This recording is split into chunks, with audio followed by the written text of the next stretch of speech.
Okay, guys, today we are going to discuss the Carl Pearson coefficient of skewness. So the topic is Carl Pearson coefficient of skewness. अच्छा, इसके लिए हम एक example ले रहे हैं, देख लिए इसको। तो ये हमारे पास डेटा और इसके लिए हम Karl Pearson coefficient of skewness calculate करते हैं। Karl Pearson coefficient of skewness का फार्मूला हमारे पास है coefficient of skewness this is equal to 3 time mean minus median divide by standard deviation, right. और कार्ल पियर्सन का रेंज है जो हमारे पास आंसर आएगा, it will not be less than -3 and not be greater than +3। अगर skewness का answer 0 के बराबर आ जाए तो हमारा डिस्ट्रीब्यूशन सिमेट्रिकल होगा, दोनों टेल्स इक्वल होंगे। पॉजिटिव साइड पे आ गया तो हमारा डिस्ट्रीब्यूशन पॉजिटिवली स्क्यूड होगा, माइनस में आंसर आ गया तो हमारा डिस्ट्रीब्यूशन नेगेटिवली स्क्यूड होगा। ठीक है, तो इसमें हमें तीन चीज कंप्यूट करने की जरूरत है, क्योंकि ये ग्रुप डेटा है। तो we need mean, mean and mean is equal to summation fx divided by summation f. We then need standard deviation, which is equal to summation fx square divided by summation f minus summation fx divided by summation f whole square under root. And then we need median, where median is equal to, for group data, this is equal to L1 plus h over f into m minus c. So we have to calculate all these things. So सबसे पहले हमने mean calculate करना है, तो mean के लिए हमें x चाहिए। तो सबसे पहले x क्या है, मिड पॉइंट या क्लास मार्क। उसका तरीका ये है, इन दोनों लिमिट्स को जमा करना, 2 पे डिवाइड करना। तो 0 + 4 is equal to 4, 4 divide by 2 is equal to 5 + 9 is equal to 14, 14 divided by 2 is equal to 7। इसी तरह सारे कर लें, ये हो गया है। अब इसके बाद हमने fx कॉलम को जनरेट करना है। तो fx कॉलम बनाएं, fx कॉलम किस तरह बनाते हैं, f और x कॉलम को मल्टीप्लाई कर लें।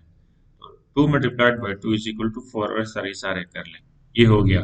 अब हमने fx स्क्वायर कॉलम बनाना है, यानी अगर fx स्क्वायर किस तरह बनाएंगे, fx को अगर आप फिर से x से मल्टीप्लाई कर लें तो we get fx square.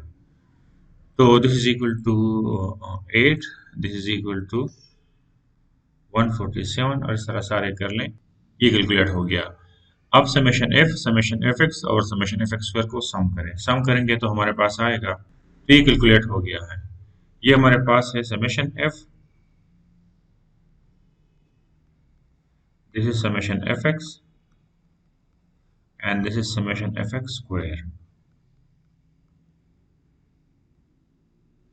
अब हमने कंप्यूट करना है मीन को और स्टैंडर्ड डिविएशन को।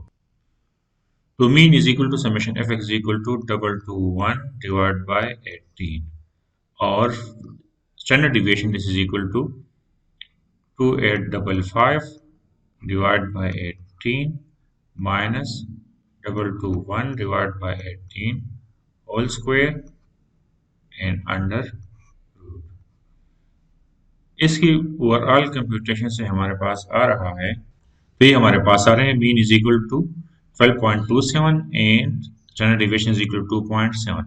अब हमें क्या चाहिए, अभी हमें चाहिए मीडियन। तो मीडियन को हमने किस तरह कैलकुलेट करना है, मीडियन के लिए कुछ मजीद चीजें कैलकुलेट करना है। फॉर एग्जांपल, सबसे पहले हमें क्लास बाउंड्रीज चाहिए, क्योंकि क्लास बाउंड्रीज ये लिमिट्स बराबर नहीं है। 5 इज नॉट इक्वल टू 4, इस क्लास और इस क्लास के बीच में जंप है, इसलिए सारे क्लास के बीच में जंप है।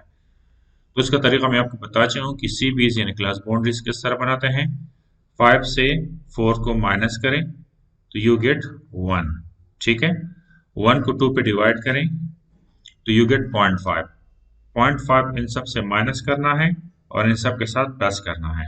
तो दिस इज -0.5, 4.5, 9.5, 14.5 एंड 19.5। हमने क्या किया, 5 से 4 माइनस किया, वी गॉट 1, उस 1 को 2 पे डिवाइड किया तो वी गॉट 0.5।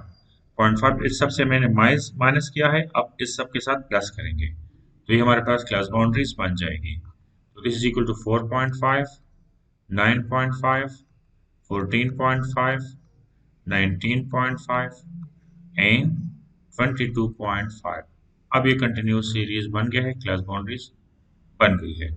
इसके बाद कम्युलेटिव फ्रीक्वेंसी कैलकुलेट करना है। कम्युलेटिव फ्रीक्वेंसी या सी, पहला फ्रीक्वेंसी एज इट इज लें 2, 2 के साथ 3 ऐड कर लें 5, 5 के साथ 7 ऐड कर लें तो 12, 12 के साथ 4 ऐड कर लें यू गेट 16, 16 के साथ 2 ऐड कर लें तो यू गेट 18। तो इसको देख लें, ये 18 और ये 18 बिल्कुल सेम आना चाहिए। हमने सही तरीके से कैलकुलेट किया है कम्युलेटिव फ्रीक्वेंसी। ठीक है, अब इसके बाद क्या करना है, we need to calculate M, small M. ठीक है, तो small M this is equal to summation F divide by 2। ये समेशन एफ हमने इसलिए लिखा क्योंकि 18 इवन नंबर आ गया है। अगर ये ऑड नंबर होता तो हम इसके साथ 1 ऐड कर लेते हैं। तो दिस इज इक्वल टू, चूंकि ये इवन नंबर है, summation F is equal to 18। यहाँ देख लेना, this is equal to, this is an even number, summation F is an even number. अगर ये ऑड नंबर होता, फॉर एग्जांपल 17 होता या 19 होता, तो हम इसके साथ 1 खुद से ऐड कर लेते हैं। यहाँ 1 ऐड करने की जरूरत नहीं है। तो this is equal to, this is equal to 9। 9 यहाँ देख लें, इसमें सर्च कर लें, 9 के बराबर वैल्यू इसमें देख लें, कोई बराबर नहीं है। तो 9 से ओ ग्रेटर वैल्यू चूज कर लें जो 9 के सबसे ज्यादा करीब हो। तो वैसे तो 12, 16 और 18 तीनों 9 से ग्रेटर हैं, लेकिन 12 ज्यादा करीब हैं। तो ये आपका जो है, ये वैल्यू सेलेक्ट कर लें 12 और इसके जरिए आप पहुंच जाएं किस चीज तक, इस क्लास बाउंड्री तक। इसमें आपका मीडियन लाई करता है इस ग्रुप में, यानी 9.5 टू 14.5। ठीक है, तो दिस इंप्लाइज, इसका मतलब है कि median lies in group, which group, the group is 9.5 to 14.5, 9.5 to 14.5। Now put the value in this formula now। L1 क्या है, इसका लोअर लिमिट है, इसको आपने L1 लेना है। This is L1 which is equal to 9.5। फिर प्लस लगाएं, प्लस लगाया, फिर एच क्या है, क्लास इंटरवल। इसमें देख लेना 5 का गैप आ रहा है, इसके बीच में 5 गैप, इसके थ्रू 5 गैप है, तो h इज इक्वल टू 5। तो इसलिए h को हमने बराबर पुट करना है किस चीज के, 5 के। तो ये हमारे पास है 5 and divide by F. F हमारे पास क्या है, इस क्लास का जो ओरिजिनल फ्रीक्वेंसी है, यहाँ तक आप पहुंच जाए, यहाँ तक, यहाँ से आप पहुंच जाए यहाँ तक, यहाँ से आप पहुंच जाए यहाँ तक, और यहाँ से आप, ये आपका एफ है, ये क्या है, एफ 7। ठीक है, तो 12 ने जो क्लास चूज किया आप लोगों का, इसका ओरिजिनल फ्रीक्वेंसी क्या है, एफ, ये आपका एफ होगा 7। तो एफ हमारे पास है 7। इसके बाद है एम, एम हमारे पास कितना आ रहा है, 9। तो हमने 9 पुट कर लिया।